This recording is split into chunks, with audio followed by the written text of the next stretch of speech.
চলে এসেছি, এসে অনেকক্ষণ ঘোরাঘুরি হলো। আর রিসোর্টটা খুবই সুন্দর, খুবই ভালো লাগছে। এই যে সবাই দেখো, সব ফটোশ্যুট চলছে আর এ ফোন দেখতে ব্যস্ত।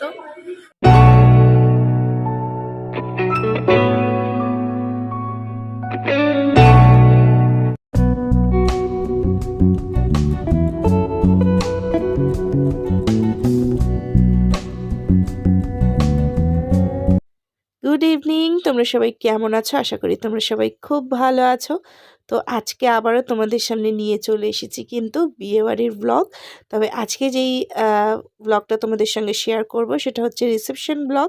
রিসেপশন দিনে আমরা কি কি করেছিলাম সেটাই আজকে তোমাদের সঙ্গে শেয়ার করব। আশা করি এই ব্লগগুলো তোমাদের ভালো লাগছে। তো এখন হচ্ছে সন্ধ্যাবেলা, সন্ধ্যা না, এখন মানে 8টা বেজে গেছে। তো এই যে আমরা রেডি হয়েছি, যে আমার ফুল লুক, এই যে তোমাদের দাদা পটু ওখানে আছে। তো আমরা এখন বেরাবো। তো ক্যাব বুক করছে দাদা। তো দেখি, ক্যাব পেতে খুব মুশকিল হচ্ছে 2-3 দিন ধরে। কালকেও অনেকটা সমস্যার সম্মুখীন হতে হয়েছিল ফেরার পথে। যাই হোক, চলো তাহলে যাওয়া যাক বিয়েবাড়ির উদ্দেশ্যে। ওখানে গিয়ে তোমাদের সঙ্গে কথা বলছি। তো যাই হোক, কিছুক্ষণ অপেক্ষার পর দেখো আমাদের ক্যাব চলে এসেছে। তো এখন আমরা ক্যাবে উঠে যাব। তো আমাদের এখান থেকে খুব বেশি দূরত্ব নয়, আমরা যাব হচ্ছে বিরাটির দিকে, পুরোপুরি বিরাটি স্টেশনের দিকে না, তার আগেই আমরা যাব।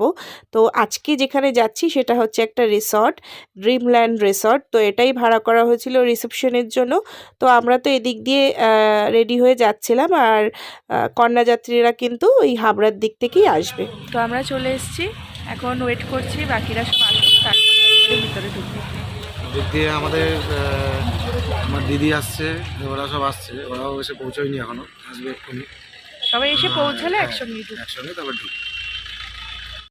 তো কন্যাযাত্রীরা তো এখনো এসে পৌঁছায়নি। আর এদিকে দেখো আমার বড় ননদ, আমার শ্বশুরমশাই এবং বড় ননদের মেয়ে মানে আমার ভাগ্নি, তারা চলে এসেছিলেন। তারা তাদের বাড়ির থেকেই এসেছিলেন গাড়ি করে, আর আমরাও এদিক থেকে গিয়েছিলাম। তো আমরা ভাবলাম কন্যাযাত্রী যখন আসবে তো সেখানে ওয়েট করে লাভ নেই। তো আমরা ভিতরে দেখো চলে যাচ্ছি। তো খুব সুন্দর ছিল এই রিসর্টটা এবং খুব সুন্দরভাবে ডেকোরেশন করা হয়েছিল। তো এই যে দেখো, আমি আর তোমাদের দাদার পিছনে আমার শ্বশুরমশাই আর আমার শাশুড়ি মা কন্যাযাত্রীর সঙ্গেই কিন্তু আসছিলেন ওখান থেকে।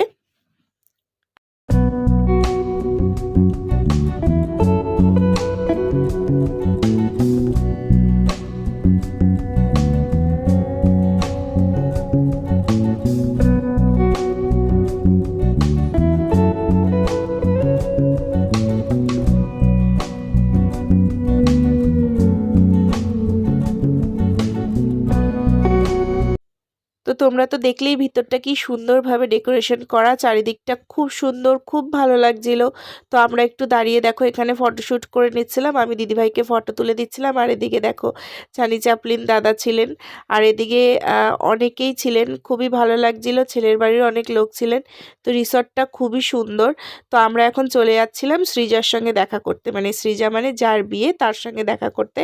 তো চারিদিকে অনেক রকমের গাছ ছিল এবং খুব সুন্দর ছিল চারিদিকটা। আমার মনে হয় দিনের বেলা এই জায়গাটা আরও বেশি সুন্দর লাগবে। আর সত্যি খুবই সুন্দর লাগছিল, ডেকোরেশনগুলো খুব সুন্দর ছিল। আর এদিকে দেখো স্ক্রিনে ওদের যে প্রি ওয়েডিং শ্যুট চলছিল, তো হয়েছিল, তো সেটাই দেখাচ্ছিল, খুবই ভালো লাগছিল।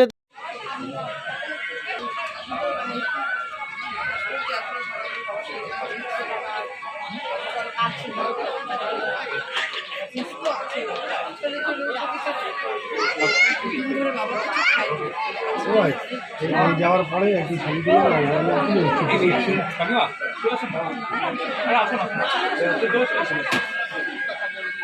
আমার দিকে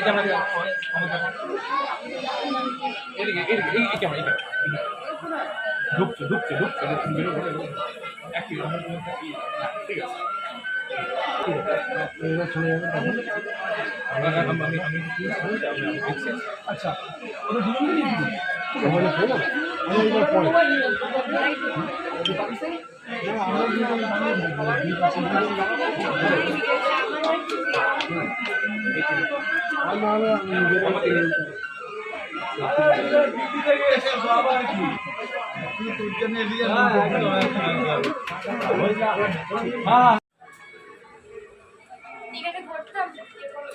তো আমরা তো চলে এসেছি, এসে অনেকক্ষণ ঘোরাঘুরি হলো। আর রিসোর্টটা খুবই সুন্দর, খুবই ভালো লাগছে। এই যে সবাই দেখো সব ফটোশ্যুট চলছে আর এ ফোন দেখতে ব্যস্ত। আর এই যে চারিদিকটা খুবই সুন্দর, ভিউটা খুবই ভালো লাগছে। তো যাই হোক, এরপর আমরা ফটোশ্যুট কমপ্লিট করে চলে গিয়েছিলাম হচ্ছে একটু জিলিপি খেতে। তো এখানে গরম গরম একদম জিলিপি ছিল, দেখতে দারুণ লাগছিল। তো তোমাদের দাদাকে বললাম একটু জিলিপি খাই, খেতে তো দারুণ লাগছিল জিলিপিগুলো। আর এইদিকে দেখো আমি দাঁড়িয়ে পড়েছি জিলিপি খেতে, দেখতেই পাচ্ছ খুবই টেস্টি ছিল জিলিপিটা খেতে। আর প্রচণ্ড মানে কি বলবো, একটু করকরে ভাব ছিল, তো সেই কারণে খেতে আরও বেশি ভালো লাগছিল। তো আমি প্রথমে একটু টেস্ট করে নিলাম, ভালোই লাগছিল, তারপরে সবার জন্য নিয়ে গিয়েছিলাম। আর এদিকে ছিল হচ্ছে দেখো চিকেন পকোড়া ছিল। তো এটা অনেকটাই বড় পিস ছিল, এখানে অতটা বোঝা যাচ্ছে না। আর এখানে দেখো কচি কাঁচাগুলো চিকেন পকোড়া খেতে ব্যস্ত। এদিকে তোমাদের দাদাও খাচ্ছিল। আর ছিল হলো পনিরের একটা আইটেম ছিল। তো পনিরের আইটেমটা আমার খুব একটা ভালো লাগেনি, বাট চিকেনটা কিন্তু দারুণ ছিল। তো এরপর দেখো এইখানটা কি সুন্দর, মানে এই জায়গাটা তোমরা যে কোনো অকেশন পারপাসে তোমরা এটাকে ভাড়া নিতে পারো। তো সেক্ষেত্রে সমস্ত রকম ব্যবস্থা ছিল। আর এখানে আমরা দাঁড়িয়ে একটু ফটোশ্যুট করছিলাম। আর ওই যে আমার শ্বশুর মশাই, উনাকে একটু ফটো তুলে দেওয়া হচ্ছিল। খুব দেখতে ভালো লাগছিল আমার শ্বশুর মশাইকে সেদিন। তো ওদিক থেকে শাশুড়ি মারাও আসবে, সবাই একসঙ্গে যখন হব আরও মজা, আরও আনন্দ হবে। আর এদিকে দেখো পটু দাঁড়িয়েছিল, আর এদিকে এই যে আমার বড় ভাগ্নি। তো আমরা সবাই মিলে একটু ফটোশ্যুট করে নিচ্ছিলাম। আর ফটোশ্যুট করতে করতেই যেটা শুনতে পেলাম যে কন্যা যাত্রী চলে এসছে, চলো একটু দেখে আসি।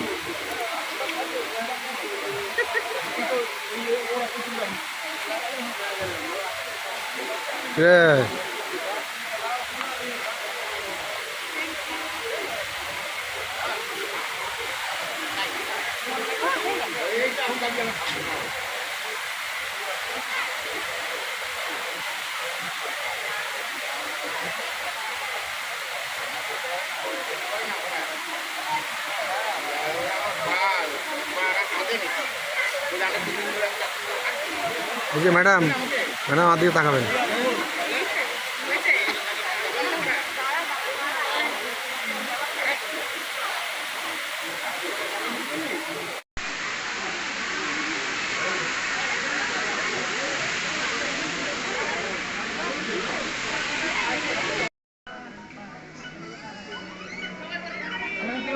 একটু সাইডে সরে বলে আমি বলে দিচ্ছি।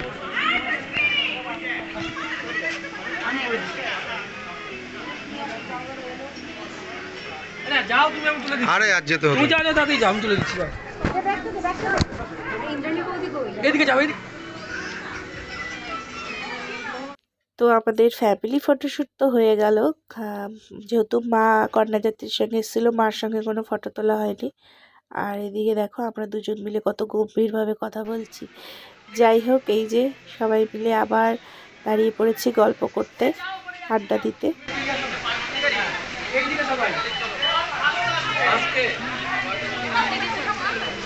আর এদিকে দেখো আমার শাশুড়ি মার মাথায় ফুল গুঁজে দিচ্ছিল তোমাদের দাদা। যখন কন্যাযাত্রীরা এসেছিলেন, তো বরের বাড়ির দিক থেকে গোলাপ ফুল দেওয়া হয়েছিল। তো আমার শাশুড়ি মা বললে এটা আমার খোপাতে লাগিয়ে দাও। তো আমার হাজব্যান্ড লাগিয়ে দিল, আর আমি একটা কাটা আমার মাথা থেকে খুলে ওটাকে ঠিকঠাক করে সেট করে দিলাম। আর এদিকে পটু ছিল, দেখো পটু এখানে নাচার জন্য আর কি প্রস্তুতি নিচ্ছিল। ও খুব ভালোবাসে এই ঘেরালা জামা পরে ঘুরতে, তো এর জন্য ঘুরছিল।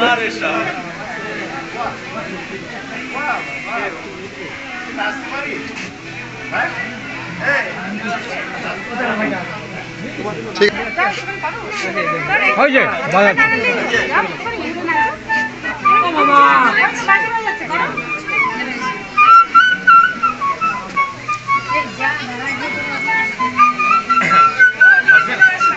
একটু এদিকে আসতে হবে। আমার দিকে তাকাও।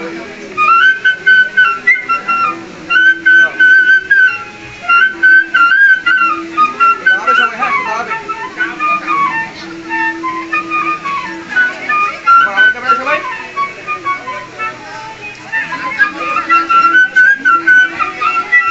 ঠিক আছে।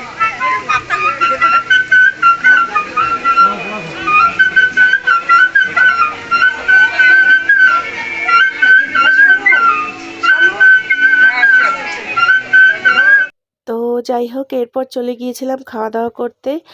আর আজকের মেনুটা কিন্তু দারুণ ছিল, চলো তোমাদের সঙ্গে শেয়ার করি। প্রথমে ছিল হচ্ছে স্টার্টার আইটেম তো দেখিয়ে নিয়েছো, এরপরে এখানে ছিল হচ্ছে কচুরি, চানা মশলা, আর ছিল স্যালাড, আর ছিল তোমাদের চিকেনের একটা আইটেম, আর এদিকে ছিল ভাত, পাবদা মাছের ঝাল, আর ছিল হচ্ছে পোলাও। আর আমাদের আজকে শো স্টপার ছিল মাটন কষা। দারুণ খেতে হয়েছিল, দেখতেই পাচ্ছ, দেখেই একদম মানে জিভে জল চলে আসছে। আর ছিল হচ্ছে চাটনি, পাঁপড়, আর এদিকে ছিল হচ্ছে নলেন গুড়ের সন্দেশ, আর ছিল হচ্ছে একদম, এটাকে আমি জানি না, আমি যদি ভুল বলে থাকি তোমরা অবশ্যই কমেন্ট করে জানিও। এটা সন্দেশ লেখা ছিল, এটা কিন্তু ওই ভাপা সন্দেশ টাইপের ছিল, আর গরম গরম ছিল সন্দেশটা, খেতে দারুণ ছিল। আর এদিকে দেখো আমরা সবাই হাতে নিয়েই খেতে শুরু করে দিয়েছিলাম, মানে বুফে সিস্টেমে বসারও ব্যবস্থা ছিল, বাট অনেকটা রাত হয়ে যাচ্ছিল, তো সেই কারণে আমরা আর বসে খাইনি, সবাই হাতে হাতে নিয়েই খেতে শুরু করে দিয়েছি। আর এদিকে দেখো আমিও খাচ্ছিলাম, এদিকে আমার বড় ননদ আর তোমাদের দাদা ভিডিও করে দিচ্ছিল, আর এদিকে পটু আর আমার ভাগ্নি, তো আমরা সবাই মিলে খাচ্ছিলাম। তো এই যে আমার বড় ননদ একটা মেনু কার্ড নিয়ে এসেছিল সেটা দেখার জন্য, তো এই যে দেখে নাও, খুব সুন্দরভাবে কিন্তু রান্নাগুলো করা হয়েছিল, খেতে দারুণ লাগছিল। আর আমি এখানে দেখো মাটন খেতে ব্যস্ত ছিলাম, পোলাও আর মাটন আমি বেশি কিছু নিইনি, আমি একদম ডিরেক্ট ভাত আর পাবদা মাছের ঝাল নিয়েছিলাম। পাবদা মাছটা জাস্ট অসাধারণ ছিল, আমার তো খুবই ভালো লেগেছে খেতে। আর ছিল হচ্ছে এদিকে পোলাও আর মাটন কষা, আর কিছু কিন্তু খাইনি আমি। আর এদিকে ছিল হচ্ছে তোমাদের পান আর আইসক্রিম, তবে রসগোল্লা খেয়েছিলাম আর সন্দেশটা খেয়েছিলাম, ওটা কিন্তু খেতে দারুণ ছিল। তো এখানে এই যে পান কাউন্টার ছিল, আর এখানে পান আমি নিতে দাঁড়িয়ে পড়েছিলাম, তবে আইসক্রিমটা আমি অল্প খেয়েছি, খেয়ে আর বাকিটা দিয়ে দিয়েছিলাম তোমাদের দাদাকে, পানটা খেয়েছি।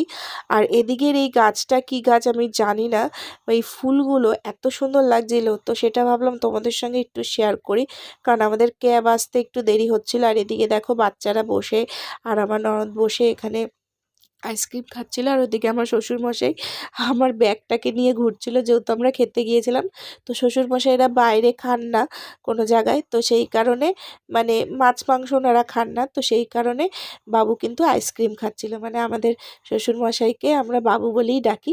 তো এই যে বাবু আইসক্রিম খাচ্ছিল আর আমার ব্যাগটা নিয়ে ঘুরছিল। আর এদিকে দেখো ছোটোগুলো আইসক্রিম খেতে ব্যস্ত এবং ফটোশ্যুট করতেও কিন্তু ব্যস্ত ছিল। তো আজকের মতো বিয়েবাড়ি এখানেই শেষ, এখন আমরা বাড়ি ফিরে যাচ্ছি, খাওয়া দাওয়া সমস্ত কিছু কমপ্লিট। তাহলে চলো আজকের ব্লগটা এখানেই শেষ করছি, যদি কিছু ভালো লেগে থাকে একটু লাইক করে দিও, কমেন্ট করো এবং আমাদের চ্যানেলটাকে সাবস্ক্রাইব করো। সবাই খুব ভালো থেকো, দেখা হচ্ছে আগামীকাল দারুণ আর একটা ব্লগ নিয়ে, তাই তো? টাটা, গুড নাইট, সবাই খুব ভালো থেকো।